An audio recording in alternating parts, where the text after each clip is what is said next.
यहाँ क्यों आए? एक महत्वपूर्ण बात है राधा, जो मैं तुम्हें यहाँ बताने आया हूँ।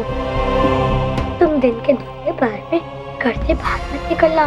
कान्हा, तुम मुझे रात्रि के दूसरे पहर में ये कहना आए हो मैं दिन के दूसरे पहर में घर से बाहर नहीं निकलूं? किंतु क्यों कान्हा? क्यों किंतु परंतु ये सब छोड़ो राधा, पहले जो मैं कह रहा हूँ उसे समझो। क्या योजना है तुम्हारी कान्हा?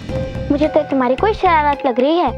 राधा, तुम्हें सदैव ही मुझ में कोई ना कोई शरारत दिखती है। जो मैं कह रहा हूँ उसे समझो राधा। जब तक तुम सत्य नहीं कहोगे तब तक मैं तुम्हारी कोई बात नहीं समझूंगी। राधा, यदि एक बार तुम कोई हट पकड़ लेती हो ना तो उसे छोड़ती ही नहीं हो। तो सुनो, तुम्हारे प्राणों पर संकट है। तुम्हारे होते हुए मेरे प्राणों को कैसा संकट कान्हा?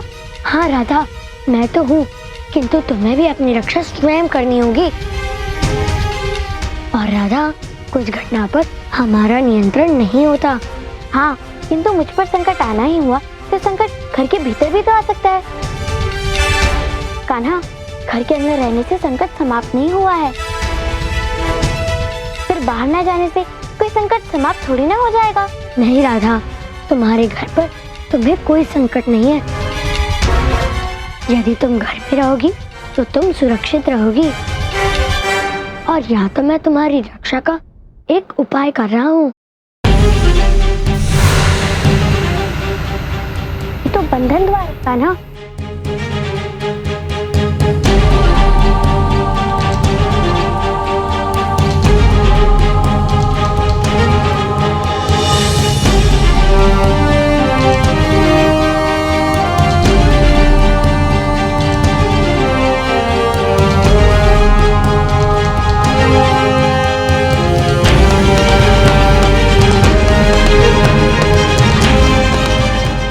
कान्हा, ये तो बंधनवार है। हाँ राजा, और अब यही बंधनवार तुम्हारी रक्षा करेगा।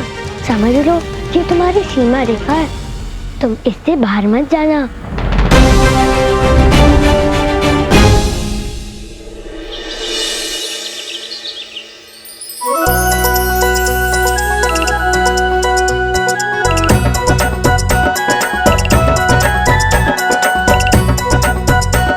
आज का दिन बहुत ही पावन और महत्वपूर्ण है।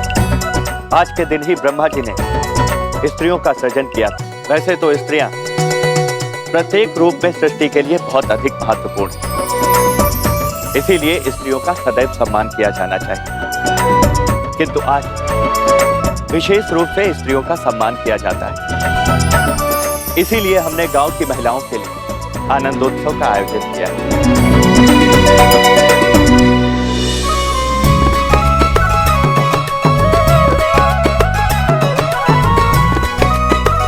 कान्हा, राधा कहाँ है? वो अभी तक नहीं आई? हाँ मैया, राधा ने कहा है कि वो आ जाएगी।